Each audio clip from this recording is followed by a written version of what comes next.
Be ready on the count of 3, 2, 1, start. We all have gathered here for an important conference. It is important in the first instance because it is the first meeting of the state ministers of rural development, rural housing, and Panchayat Raj after my government took office in New Delhi. Hence, I must, at the very outset, both welcome you to this conference and thank you for giving me this opportunity to meet important representatives of the state government. But a greater reason that lends importance to this conference is its subject. Rural development, rural housing, and Panchayati Raj constitute an interdependent set of concerns which are at the very heart of India's present and future national development. Precisely because of this reason, they are at the heart of the national agenda for governance, which is the blueprint of my government's policies and priorities.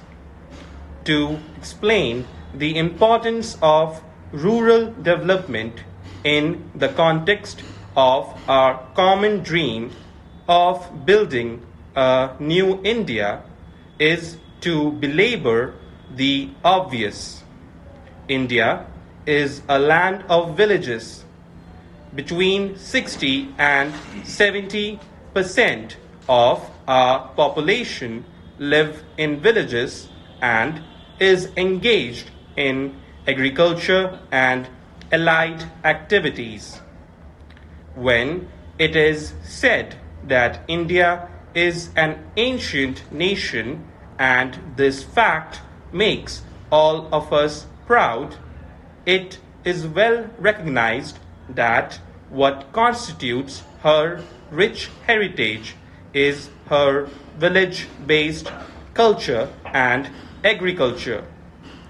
It is on the solid foundation of this ancient culture that India is emerging as a potentially strong and modern economy.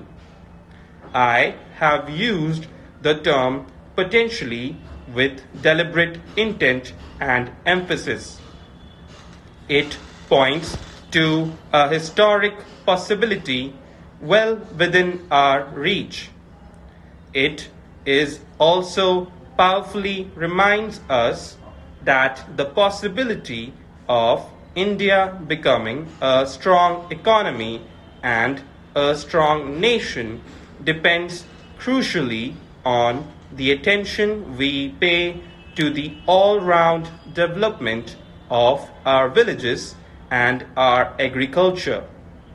This is where the subject of today's conference assumes its paramount importance. I would even go as far as to say that both from a short-term and long-term point of view, ministries of rural development, rural housing and Panchayati Raj are the most important ministries in our union and state governments.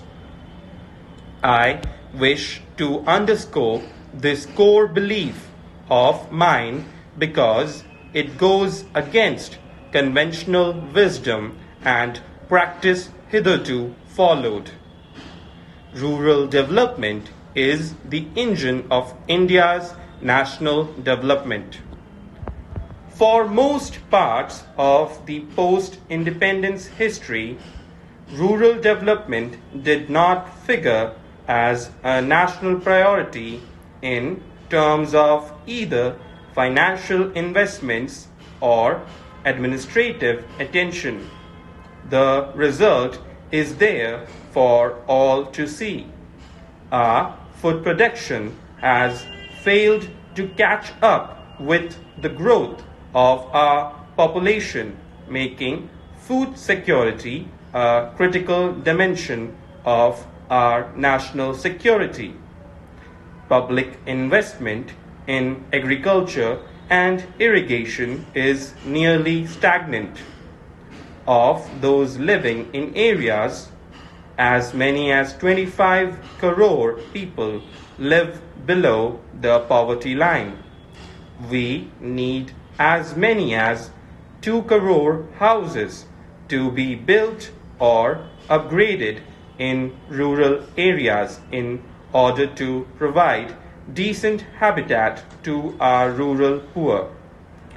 A majority of the houseless or ill-housed people villages belong to scheduled castes, scheduled tribes, and other backward classes.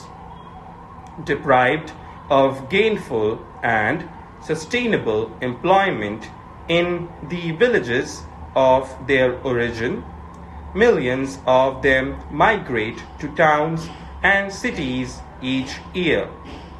There too, they live a life of deprivation. Let us look at another phase of the contemporary Indian reality. We pride ourselves in being the largest democracy in the world, and rightly so. But what is the health of our democracy at the grassroots level in our village panchayats? We have to admit that we as a nation have failed to tend the roots. When the roots are not well nourished, the tree cannot be very healthy. Thus, we see a cruel paradox. Village India, which has sustained our culture and economy, has been condemned to the state of backwardness. I am not here criticizing anybody or any party or any government. Let us admit that this has been our collective failure as a nation, and let us use the recognition of this bitter truth as the basis of a strong national consensus to give the top priority to rural development. We have stated in the national agenda that we will give a human face to the national development efforts with poverty eradication as the ultimate goal and removal of unemployment as the means.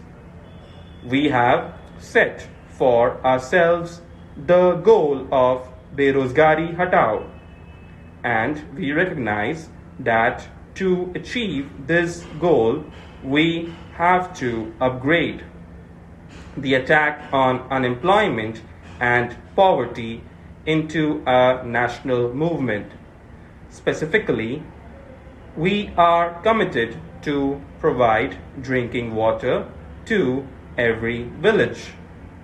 We are committed to making our country hunger-free in the next 10 years. Towards this end, we will be earmarking 60% of the planned funds for agriculture, rural development, and irrigation. Besides, we have stated that in our endeavor to facilitate construction of 20 lakh new housing units each year for the very poor people.